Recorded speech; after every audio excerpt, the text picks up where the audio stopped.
Welcome to Uncaged Zootours.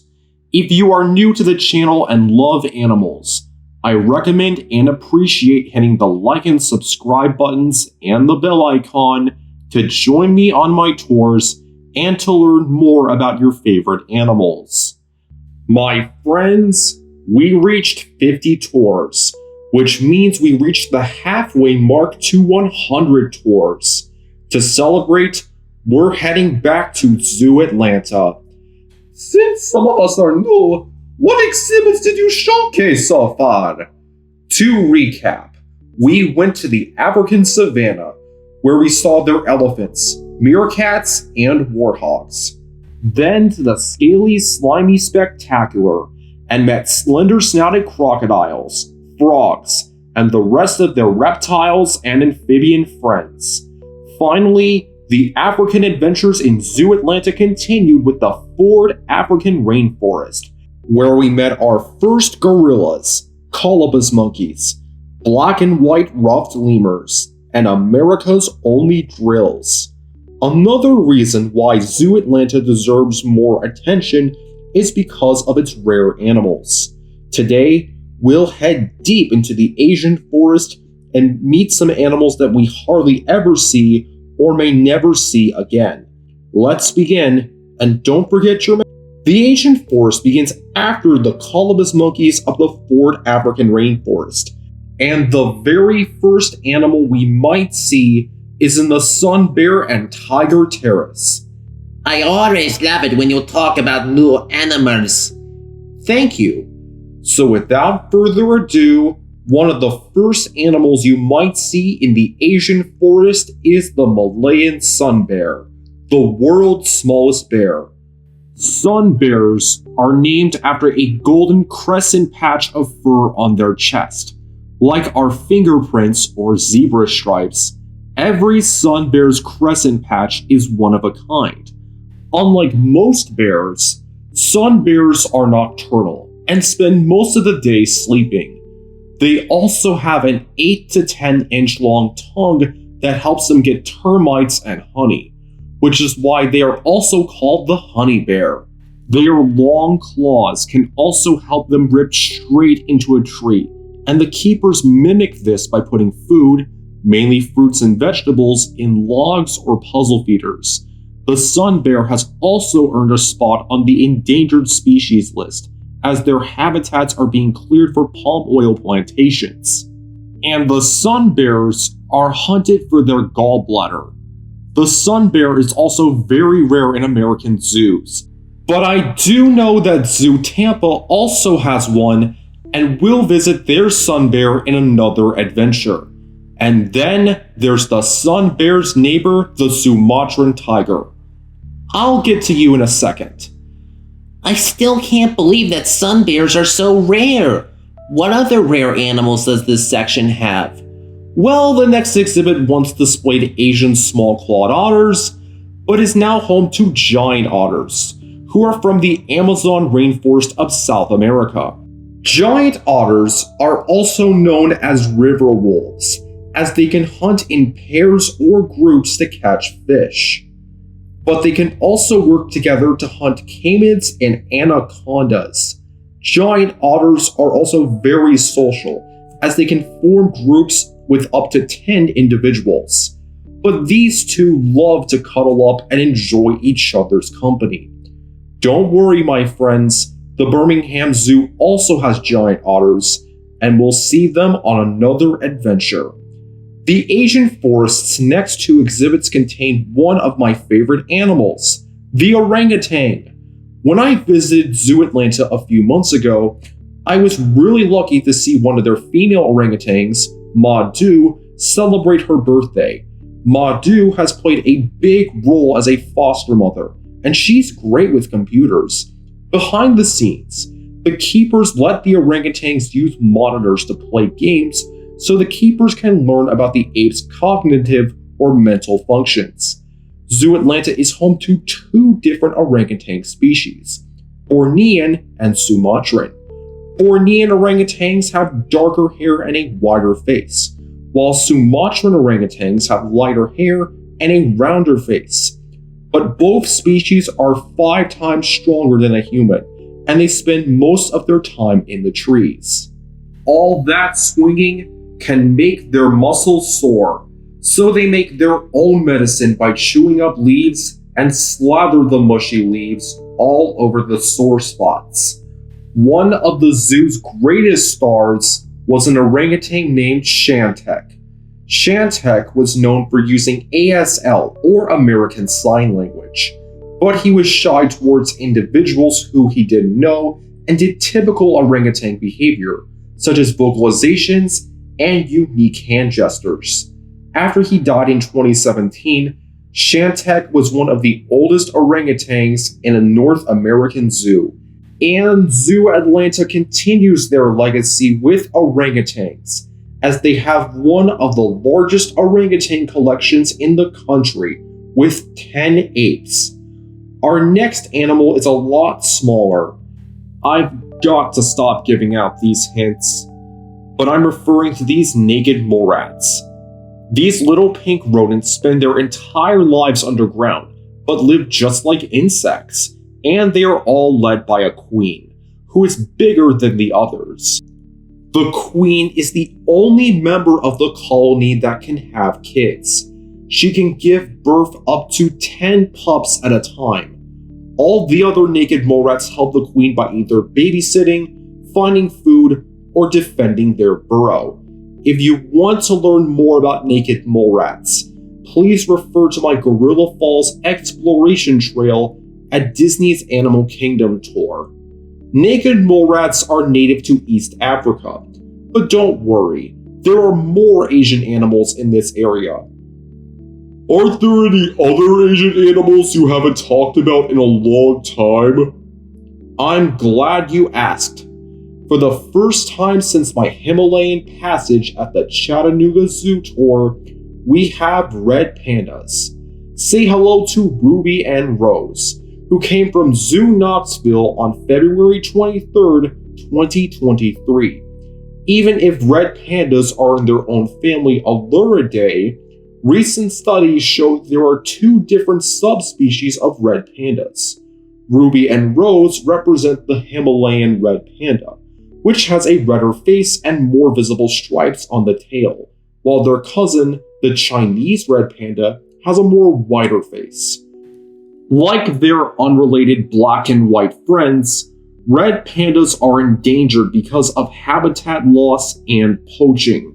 Red pandas are also victims of the pet trade. Yes, red pandas are cute, but I don't think they would make great pets because they're wild animals. Another animal I haven't talked about in a long time is the Komodo dragon. Even if they're the world's largest lizard, the Komodo dragon can run up to 12 miles per hour and is a great swimmer. The lizard's body moves from side to side, while its tail does most of the work. That tail also acts as a weapon to knock down large deer or pigs. Plus, that venomous bite can help too. Scientists also discovered from fossil records that the Komodo dragon's ancestors first appeared 4 million years ago in Australia.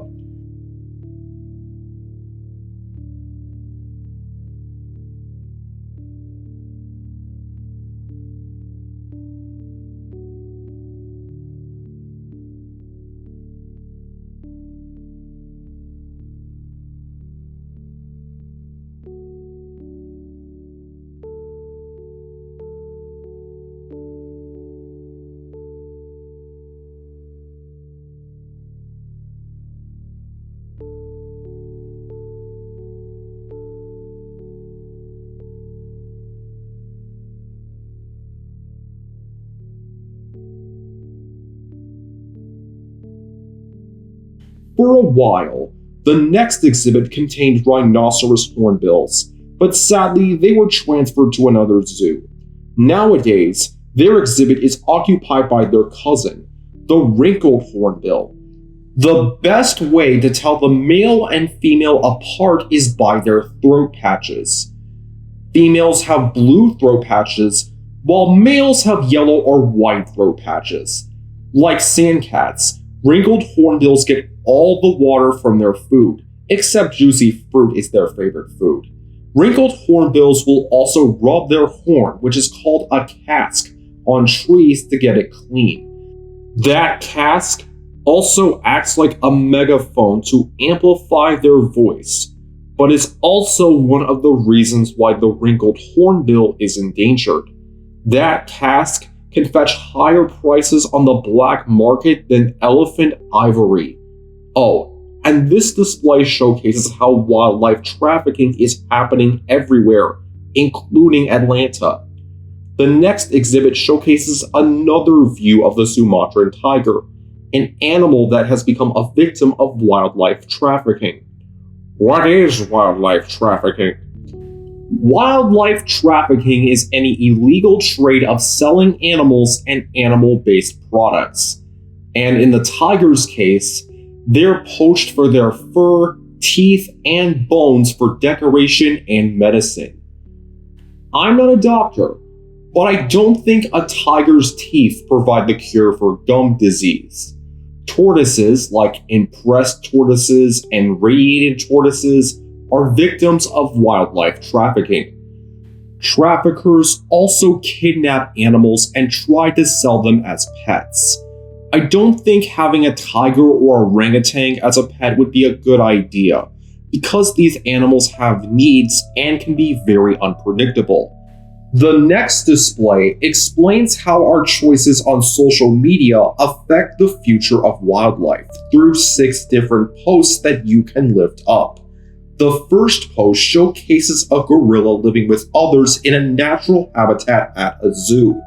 Animals need friends, but the second post gives a false pretense that primates are good pets. Let's see what's behind post number 3. Some footage of a wildlife center. Don't forget to call someone. But the fourth post shows a raccoon living in a human home. Keeping most native Georgia species as pets is illegal without a special permit. Our fifth post showcases a keeper chat, and I think it's great to go to a zoo's website and plan an encounter to learn about animals. On the other hand, the sixth and final post shows some experiences that aren't safe without a barrier, and the person must have removed the claws and teeth and drugged the tiger to keep a safe distance. Tigers and other big cats need their claws and teeth to survive. I'm sorry for being preachy, but now it's time to see another one of the zoo's greatest stars, and one of the reasons why you're watching this tour. For the first time since my China at the Memphis Zoo tour, the giant panda. Recently, Memphis transferred its last panda back to China, which means that Zooatlanta is one of 2 places in the United States where you can see these black and white bears. First is Loon Loon, who was born in 1997. You can identify her by her round face and the fluffy fur on her cheeks. She loves climbing and sleeping, and her favorite toys are large paper. Loon Loon was born at the Chengdu research base of giant panda breeding in China, where she was separated from her mom when she was 4.5 months old. And then there's her mate Yang Yang, which means little C in Chinese. He is playful and easygoing, and his favorite toy is 3 rattling balls attached to a fire hose. Plus, he has a white patch of fur on his left foot. Like Loon Loon, Yang Yang was born in 1997 at the Chengdu research base of giant panda breeding in China, where he remained with his mom for 13 months as a part of a behavioral study between Zooatlanta and the staff of his birthplace. Yang Yang and Loon Loon arrived at Zooatlanta in 1999 and have raised 7 cubs. Giant pandas love bamboo, and they have a special pseudo thumb which is a part of their wrist bone, but it acts like a human thumb. With that special thumb, a panda can eat up to 25 pounds of bamboo a day. I would break my teeth if I tried eating bamboo, but a panda has strong jaws and 42 teeth. so it can munch away at that bamboo. If you love pandas as much as I do, I would recommend checking out Zooatlanta's Panda Cam. And then there's a Patagonian Mara, who I didn't see.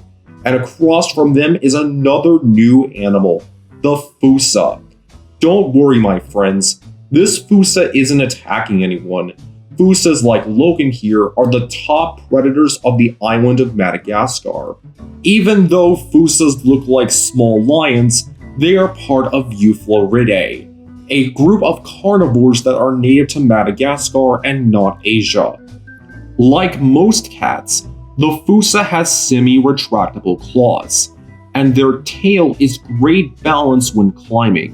When it's time to mate, a female will occupy a tree, while the male FOOSAs on the ground will fight over the female. For a week, a female FOOSA will mate with 6 males. Then a new female FOOSA will take over mating duties. And that leads us to complex carnivores, which includes another view of the tiger. And speaking of tigers, these 3 buttons showcase how a tiger communicates. Let's press them.